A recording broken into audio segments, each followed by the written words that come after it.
국가대안연구소 허성우 이사장, 인사이트K 배종찬 연구소장 스튜디오에 나와 계십니다. 두 분 안녕하세요. 네, 안녕하십니까. 예. 오늘은 첫 번째 이 아이템으로는 문재인 대통령의 이 지지율 좀 짚어봐야 될 것 같습니다. 이 7주 연속으로 이제 하락하고 있습니다.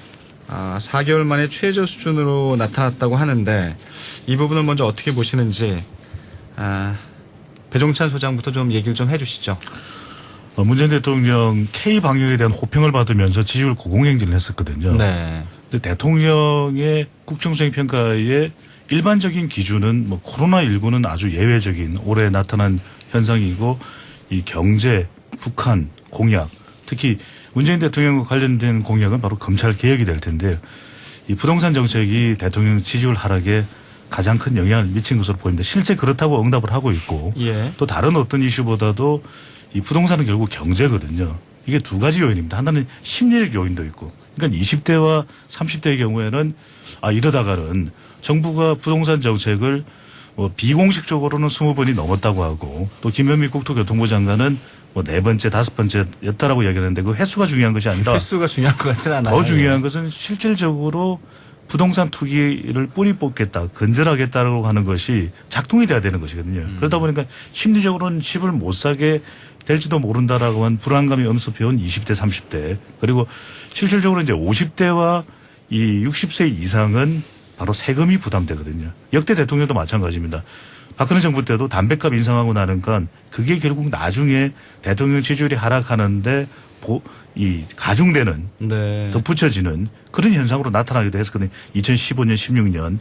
이번의 경우에도 이 대통령 지지율 하락했습니다. 리얼미터가 YTN 의뢰로 지난 6일부터 10일까지 실시한 조사이고요. 전국 2,515명의 무선전화 면접 및 유무선 RDD 자동답 조사이고 표본오차 95% 신뢰 수준 플러스 마이너스 2.0%포인트 응답률 4.2% 자세한 사항은 중앙선거론조사 심의위원회 홈페이지에서 확인 가능한데요. 문재인 대통령 국정수행 긍정평가 48.7%, 네. 잘 못하고 있다는 부정평가는 46.5%였습니다. 네. 사실 어떻게 보면은 역대 대통령 지지율로 보면 지금도 이게 낮은 건 아닌데 워낙 이제 고공행진을 하다 보니까 2달 가까이 쭉 하락하는 부분이 더 눈에 띄고 있습니다.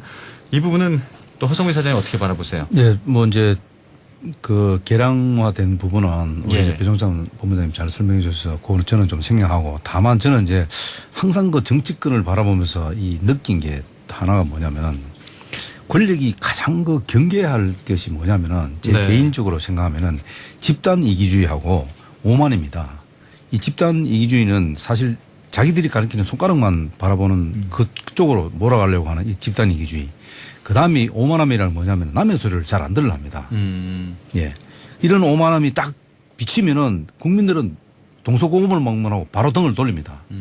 예를 들어서 프랑스 시민혁명 때문에 1789년도 프랑스 시민혁명이 일어나서 프랑스 정치인들이 굉장히 국민들을 두려워합니다. 왜냐하면 그 당시에 루이 16세에 바로 단두대에 올라서 처단해 버렸지 않습니까? 국민 시민의 이름으로. 그 시민혁명 아니겠습니까?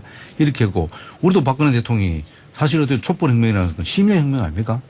그래서 바로 그렇죠. 등을 돌리지 않습니까? 예. 콘크리트 지지층이 있다 어떠 하지만 국민들은 아주 냉정합니다. 그래서 이 집단 이중이나 오만에 빠지면은 정말 국민들은 바로 등을 돌리듯이 집권 여당의 오만이 이 대통령의 이 하락으로 이어지고 있다 이렇게 보시는 그렇죠. 거네요. 그래서 제가 이제 말씀드리고 싶은 것이면 이것이 뭐냐 그 총선 때 사실 압승을 했지 않습니까? 이때 이제 오만함과 집단 이중이 이제 사실 많이 보였습니다. 그게 변곡점이 뭐냐 인천공항 사태 비정규직 정규직 사태입니다. 그때 일어났을 적에 소위 말하는 민주당의 많은 그 지도부에서 정말 그 일반 국민들 특히 그 취준생들의 가슴에 폐부를 찌르는 칼로 찌르는 그런 이야기들을 많이 했습니다. 특히 이제 김두관 의원 같은 경우는 조금 더 배우고 필기시험 합격해서 정규직 됐다고 비정규직보다 2배 가량 임금을 더 받는 것이 오히려 불공정한 거 아니냐. 이런 말도 안 되는 얘기를 했죠. 두 번째는 인터넷상에 이제 인국공이라는 또 신조어가 그렇죠. 많이 회자가 만들어졌죠. 됐습니다. 두 번째는 뭐냐면 안희정 오거돈 그다음에 좀 안 됐습니다만은 박원순 시장까지 이 사람 성추행 의혹에 연루됐다는 것은 결국 뭐냐 이 오만함이 거기 갔다는 겁니다. 돌아가신 분은 참 안 됐습니다만은 그리고 세 번째 지금 배 부장님 70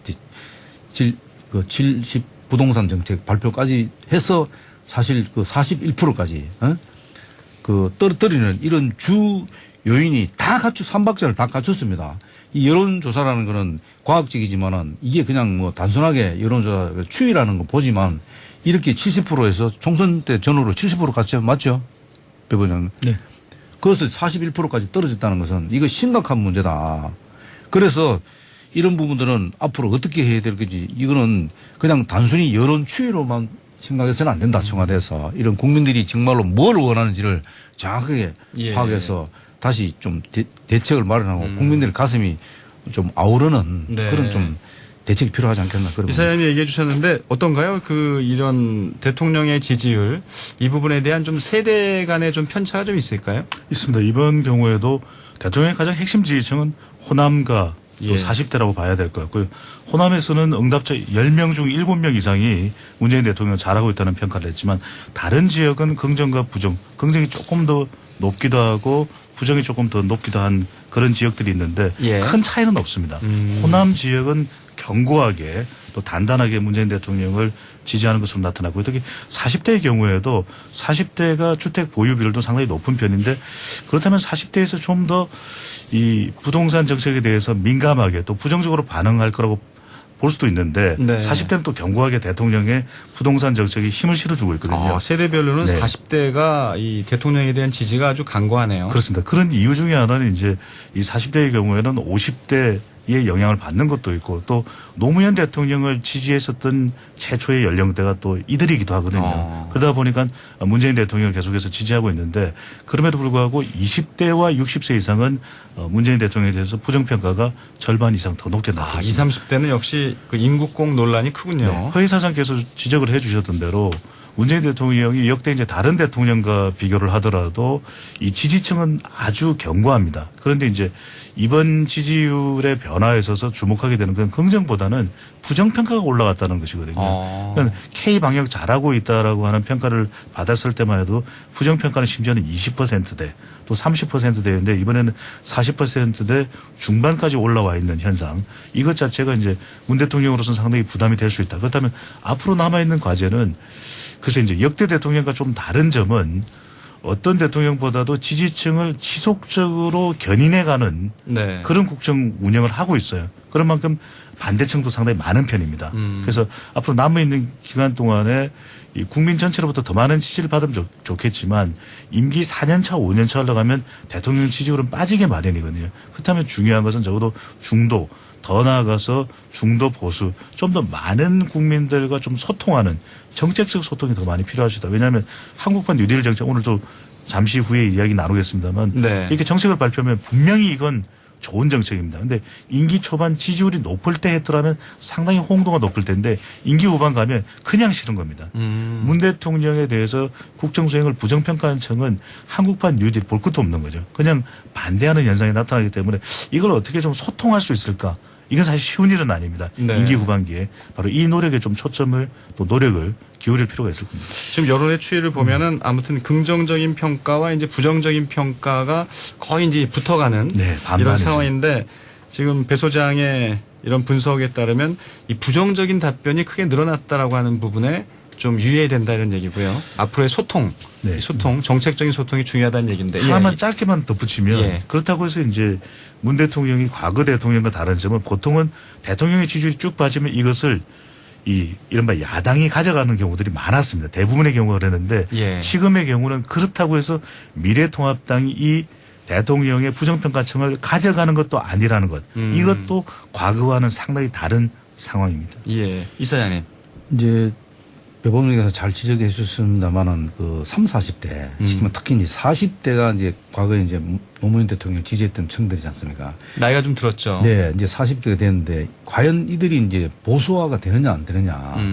그리고 이제 지금 지적하셨습니다만은 이 저 문재인 대통령의 이 부정적인 평가가 이 야당이 갖고 가느냐 안 가느냐 그런 부분인데 이게 패턴이 저는 이제 비슷하게 보는 게 박근혜 대통령도 마찬가지였습니다. 그 당시에 그 촛불 시민혁명이 일어날 때 2016년 가을이죠. 전을 보면은 거의 한 35% 정도 콘크리트 지지층을 견고하게 유지하고 있었습니다. 예. 그런데 안 빠진다 그랬거든요. 근데 그들이 빠져버렸습니다. 빠져버렸고 지금은 이제 문재인 대통령도 이 경고한 이 40대가 얼마나 이제 이게 절대로 보수화 되지 않고 진보화 되지 않는데 그거는 학자들의 이야기고 저는 현실적으로 이 40대가 굉장히 민감하기 때문에 현실적으로 또 코로나 사태로 인해 가고 우리가 미정유의 이런 사태를 맞이했지 않습니까?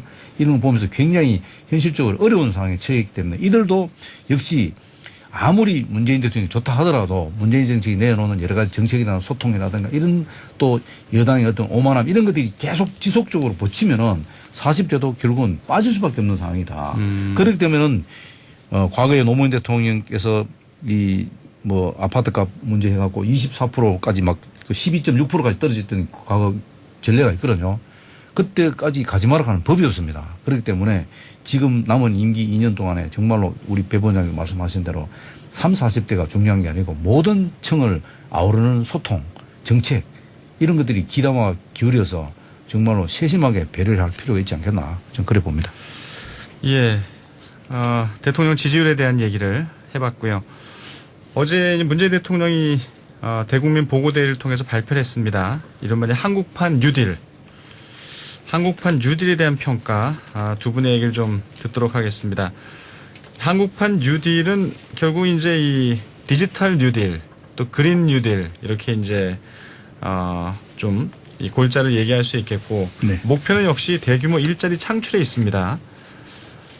이 부분 좀 어떻게 여론의 흐름은 뭐 바로 지금 뭐 나온 건 없죠. 아직 한국판 뉴딜 정책 발표에 대한. 이 정책 자체는 긍정적으로 볼 수가 있고 그 이전에도 문재인 대통령이 한국판 뉴딜 정책 관련해서 여러 차례 이야기를 한 바가 있거든요. 예. 이 내용만 놓고 보면 대한민국이 가야 되는 방향입니다.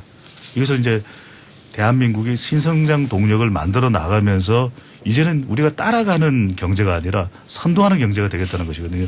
문재인 대통령 하루를 좀 연기해서 14일 날 이제 발표를 했는데 예. 어제 발표를 한 거죠. 내용을 예. 보면은 160조 원을 정부가 이제 투입을 합니다. 그런데 이게 다 정부에서만 투입하는 것이 아니라 민간에서 한 30%가 투입이 되는 것이기 때문에 민관 협력을 통해서 한국판 뉴딜 정책이 이루어지는 것이고 190만 개, 약 200만 개에 가까운 이제 일자리가 창출되는 것이기 때문에 이 목표의 방향을 보면은 이제 우리 산업의 구조가 바뀌는 겁니다. 자동차도 이제 내연기관이 아니라 정의선 현대차 그룹의 수석 부회장도 잠시 화상으로 이 발표 때 등장을 했는데 봤어요. 예. 이제 앞으로 한 뭐 5년 내에 100만 대의 전기차를 이상을 생산을 하겠다라고 이제 방향을 이야기하는 것이고 예. 또 하나 이제 빅데이터가 우리 앞으로 미래 먹거리거든요. 그런 만큼 이제 한성숙 NHN 이 대표도 이 빅데이터를 통해서 네이버가 우리 사회 데이터댐 이것이거든요. 바로 이게 이제 물리적인 물을 막는 댐 또 수력 전기 발전하는 댐이 아니라 데이터를 통해서 대한민국이 이제는 더 성장할 수 있는 도약대가 된다라는 것이고 10개의 과제가 있습니다. 대부분들의 내용들을 보면 이제 디지털 뉴딜 또 스마트 의료와 관련된 부분 또 그린 뉴딜과 관련된 부분이 쭉 나와 있고 실제로 이제 여기서 핵심은 이 부분이거든요. 세 가지를 따져보면 네. 그린 뉴딜 이야기를 하면 이제 수소 에너지도 있고 또 여기 이제 태양광 풍력도 있는데 이제 태양광 같은 경우에는 요즘 조금 좀 산업 분야 자체가 좀 정체된 것도 있고 풍력도 무작정 이것도 공간이 필요한 부분이기 때문에 마구마구 많이 생산을 할 수는 없는 것이거든요. 건설할 수는 없는 것이라서 그럼에도 불구하고 이 방향은 정말 바른 방향이다. 이 별 평점 5개라면 4개 이상은 받을 만한데 이제 그린 뉴딜 이야기를 하니까 뭐가 나올 거냐면 분명히 또 원전 이야기가 나올 겁니다. 그렇죠. 이걸 어떻게 수습해 나가느냐고 하는 부분. 또 하나는 결국 일자리를 늘려가는데 상당한 기여를 해야 되는 건 공공 일자리도 있지만 또 이것은 이제 기업에서 협력을 해줘야 되는 부분이거든요. 얼마나 규제를 없애서 이게 또 친기업 정책들이 나오게 되면 이걸 어떻게 받아들일지 이런 부분이 있고 또 하나는 이것은 시기가 정말 중요합니다. 2025년을 문재인 대통령이 이야기했거든요. 그 이야기는 뭐냐면 현 정부에서 할 수 있는 역할은 일단 이 첫 단추를 열어놓는다. 예. 그렇다면 많은 부분은 이건 21대 국회 임기도 넘는 시간까지입니다. 25년까지이기 때문에 그러네요. 다음 정부에서 상당한 역할과 다음 정부 때 본격적인 성과가 나올 수밖에 없다. 그러면 차기 정부는 얼마만큼 이 정책을 유지해 줄 수 있느냐 이게 굉장히 중요한 거죠. 예. 청취자분들께서 이 한국판 뉴딜 정책에 대한 또 의견을 많이 올려주고 계신데요. 9550님 또 4329님은요. 뉴딜은 비전이 있어 좋습니다. 이 긍정적인 문자를 보내주셨고 1074님 또 9865님은 빛 좋은 개살구 정책입니다. 이 부정적인 의견을 또 올려주셨는데 이사장님은 또 이 부정적인 면도 또 짚어주셔야 될 것 같습니다. 아니, 부정적인 게 아니고요. 예. 우리 배 부부장이 워낙 지금 디테일하게 설명을 잘 해주셨는데 예. 저는 이제 뭐 그거보다는 좀 비판적이보다는 현실적인 이야기를 좀 하고 싶어요. 예. 뭐냐면은 선언적 의미 이게 이제 그 한국판 뉴딜 정책을 안 하는 것보다 사실 잘 하셨습니다. 결론적으로 잘 하셨는데 문제는 뭐냐면 이게 선언적 의미로 끝나서는 안 된다는 겁니다. 실제로 이게 작동이 돼야 된다. 그럼 실제로 작동되려면 뭐냐면 왜 이런 말씀 드리냐면 지금 재난지원금 지금 쏘았는데 그 약발이 거의 다 떨어졌습니다. 이럴 때 지금 한국판 뉴딜 정책이 나왔는데 이것이 사실 가장 큰 문제가 뭐냐면 첫 번째는 재원 조달입니다. 예. 재원을 어떻게 조달하는 부분이고요. 그 다음에 저는 이제 뭐 디지털 그린 이게 다 좋은데 그거보다 더 중요한 거는 이 사회 안전망 구축하는 부분에서 일자리 창출입니다. 예. 근데 일자리 창출인데 일자리 창출은 이거는 기업인들이 해야 됩니다. 근데 정부에서 나서서 일자리 창출을 한다는 것은 결국 일용직 공무원들 뭐 이런 식으로 민간의 협력이 필요하다 이런 얘기죠. 당연하죠. 예. 일자리 창출이 기업인들이 기업하기 좋은 환경을 만들어주는 게 그게 훨씬 더 중요하다고 봅니다. 예. 그러면은 이게 지금 뭐 기업하고 공동으로 민간 합동을 한다 하지만 기업에다 힘을 다 실어줘야 합니다. 기업은 지금은 어떤 상태인지 아십니까? 아주 우아한 백조입니다. 발 밑에서는 막 지금 막 발을 지금 흔들면서 우아한 지금 백조가 되어 있습니다. 겉으로는 지금 아무런 척 하지만은 밑에는 지금 아주 힘든 상황입니다. 그렇다면은 오히려 차라리 일자리 창출된 기업인들한테 맡기면서 기업인들이 갖고 있는 여러 가지 규제들을 다 풀어줘야 됩니다. 예를 들어서 뉴딜 정책 같은 경우는 1993년도에 이 뉴딜 정책이 실제로 시작됐지만은 2년 후에 1935년도에 완성이 된 게 뭐냐면 35년까지 뭘 했냐면은 그와 관련된 모든 제도적인 장치를 다 마련해 줍니다. 예를 들어서 뭐 노동법을 보완한다든가 네. 또 뭐냐면은 기업하기 좋은 상황으로 만들면서 그 기업들이 뭐냐면은 이 완전히 그 독과점 이것도 금지시키고 이렇게 해서 모든 기업들이 참여할 수 있도록 만드는 게 바로 뉴딜 정책입니다. 우리가 뭐 뉴딜 정책하면 막 돈을 막 쏟아막 이게 아닙니다. 결국 마지막 완성 단계는 뭐냐면 제도적으로 이것이 제대로 작동하기 위해서 제도적 보완 장치를 만드는데 지금은 이번 그 어제 문재인 대통령이 발표한 거는 그런 내용은 전혀 없습니다. 거기다 보면 이제 제도적인 정비와 거기에 규제 완화가 좀 포함돼야 된다는 많이 얘기네요. 풀어져야 됩니다. 그래야지 기업들이 기업하기 좋은 환경이 만들어지면 기업들은 무조건 투자를 하게 돼 있습니다. 투자를 예. 하면은 결국 그건 일자리 창출로 연결되어 있는 건 그거는 뭐 삼척 동자가 다 아는 얘기인데 이것을 너무 정부 주도로 선언적으로 이렇게 선언하면은 이게 작동이 안 됩니다. 그리고 특히 우리 배 부장님 말씀하셨지만 2025년도에 완성 단계를 본다면은 이 문재인 정부에서 밑그림 그리다가 이제 끝나는 겁니다. 이제 이거보다는 사실 실제로 양질의 일자리를 제공해야 됩니다. 지금 국민들이 그 일용직을 원하는 게 아닙니다. 지금 젊은 애들 20대, 30대 정말 괜찮은 일자리를 창출해야 되는데 그 괜찮은 양질의 일자리라는 것은 예. 기업이 제공하지 정부가 제공하는 게 아닙니다. 그렇기 때문에 이것이 사실 그 현실성 있게 이런 아까 말한 디지털, 그린, 사회 안전망 이런 세 축이 제대로 굴러가려면은 가장 우선 해야 될 게 기업하기 좋은 환경, 그러면 제도적인 보완, 규제 풀어주고 이렇게 해서 정부와 기업들이 열심히 일할 수 있도록 격려해주고 독려해주고 이렇게 해야 되는데 괜히 정부 행사에 기업인들 끼어넣어갖고 마치 뭐 덜러리 쓰고 이렇게 하면은 이게 과거에서 해오던 여러 가지 상황들이에요. 이렇기 때문에 기업들도 정의선 회장이 뭐 들러리 쓴 건 아닌 것 그건 같은데. 아니 예를 들어서 지금 정의선 의원 얘기한 게 아니고 예. 그런 식으로 해서는 안 된다. 정의선 의원을 제가 덜러리 쓰는 게 아니고 알겠습니다. 과거에 그렇게 했기 때문에 그런 식으로 하면은 이 작동이 안 되기 때문에 제대로 작동하기 위해서는 정말로 민간 주기적으로 기업과의 자주 만나야 됩니다. 예. 자주 만나서 대화도 하고 또 식사도 하면서 뭐가 필요한지도 물어보기도 하고 이렇게 득 선언해놓고 끝나서는 안 된다는 것을 말씀드리고 싶습니다. 대통령의 한국판 뉴딜 정책을 보면은 이제 디지털 뉴딜과 그린 뉴딜이거든요. 물론 예. 이제 정쟁화 될 수 있는 요소도 몇 군데는 보일 수 있습니다. 하지만 어느 정책이든 간에 완벽한 건 없는 것이거든요. 그런데 한국판 뉴딜 정책을 낼 수밖에 없는 여러 가지 배경이 있는 거죠. 물론 이제 더 논의해서 더 나은 제도로 성숙시킨다 그러면 그거는 반드시 국회든 또 민관이든 또 민관 협력을 통해서 이제 노력을 해야 되는 부분인데 예. 여기서 이제 중요한 것은 코로나19 이후에 포스트 코로나 국면에서 과연 대한민국 경제가 어떤 방향으로 갈지 또 자칫 내년에는 이 보궐선거도 있죠. 그리고 대선도 이제는 내년 본격화될 겁니다. 그러다 보면은 자칫 이런 큰 계획이 없으면은 우리 경제가 상당히 뭐 우왕좌왕할 수 있는 그런 네. 상황도 맞이할 수 있는 것이기 때문에 한국판 뉴딜의 방향은 분명히 긍정적으로 우리가 볼 시각이 다분히 있는 것인데 우리 청취자분들도 보내주시듯이 뭐 재원 마련은 어떻게 하느냐 양질의 일자리는 있겠냐 사실 이 부분은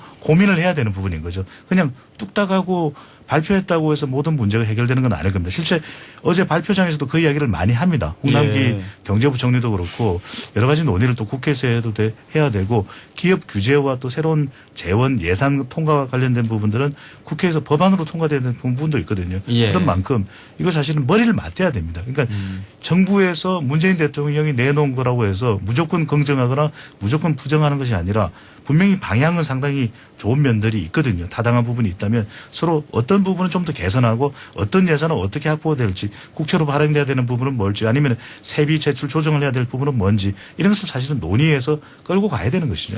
제가 그 예. 한국 뉴딜 정책의 이 생명력 세 가지를 압축을 하면요. 네. 저도 어제 이제 이걸 보면서 느낀 게 뭐냐면 첫 번째는 사업의 연속성입니다. 중단돼서는 안 합니다. 어떤 경우든지.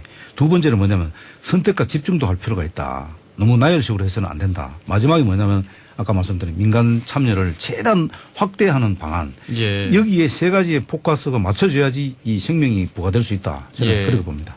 알겠습니다. 두 분 얘기를 들으니까요. 이 한국판 뉴딜이 좀 어떻게 가야 되는지에 대한 좀 얼개가 잡히는 것 같은데 내일 이제 21대 국회가 이제 개원하잖아요. 네. 좀 늦게 개원식을 하는데 아무튼 좀 이 늦게 개원하는 만큼 좀 열심히 좀 머리를 맞대고 좀 이렇게 여러 가지 미래를 보고 좀 얘기를 나눴으면 좋겠습니다. 아주 짧게 말씀드리면 한국판 뉴딜과 관련된 구체적인 브리핑은 오늘과 또 내일 계속 이어집니다. 그렇군요. 왜 이렇게 우리 배 본부장에서 또 뉴딜 정책에 대해서 자꾸 저는요 사실 말이지. 뭐 시간이 얼마 안 남았습니다. 저는 개인적으로 이 이제 차를 되게 오래 탔거든요. 그래서 네. 이제 바꿔야 되는데 저 오래전부터 생각해요. 좀 전기차로 바꿔야 되지 않을까 이런 생각을 하고 있어요. 근데 어제 이제 그걸 보니까 아 그래 좀만 더 있으면 더 좋은 전기차가 나올 것 같다 이런 생각도 들고 아무튼 원래 그렇습니다. 자동차는 처음 나오는 게 고장이 많습니다. 지켜보면서 사는 게 좋습니다. 그 생각이 들었습니다. 알겠습니다. 아예 두 분과 함께 여러 가지 얘기 또 잘 들었네요. 여론의 중심 국가디자인연구소 허성우 이사장, 인사이트 K 배종찬 연구소장과 함께했습니다. 두 분 고맙습니다. 감사합니다. 감사합니다.